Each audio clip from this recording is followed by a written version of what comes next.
C'est vrai que souvent on dit que Avoria et les Portes du Soleil c'est le plus beau domaine skiable du monde, donc restons modestes, mais on va dire qu'on a quand même quelques atouts. Donc sur Avoria, c'est vrai qu'on a une image de ski de jeunes, mais surtout aussi beaucoup de ski pour les familles, donc avec différents, je serais presque tenté de dire des parcs d'attractions, des espaces ludiques. Donc d'abord des espaces où on peut skier en toute sécurité, mais sur des pistes qui sont non damées, qu'on appelle des snowcross. Et ça c'est vraiment une particularité d'Avoria.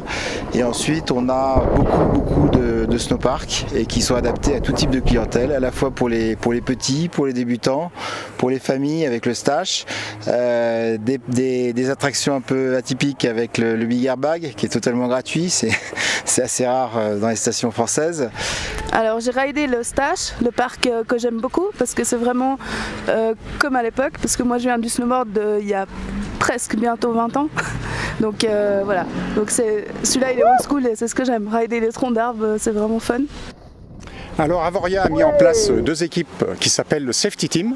On fait de la sécurité sur les pistes et on fait 2 après-midi d'animation sur Avoria où on sensibilise les gens au port du casque, au stationnement au bord des pistes et non au milieu des pistes, à la vitesse, à gérer sa vitesse et au comportement du skieur aval, c'est-à-dire de respecter le skieur qui est en aval de soi. On a un ensemble de pistes qui correspondent à tous les besoins des clientèles françaises et internationales.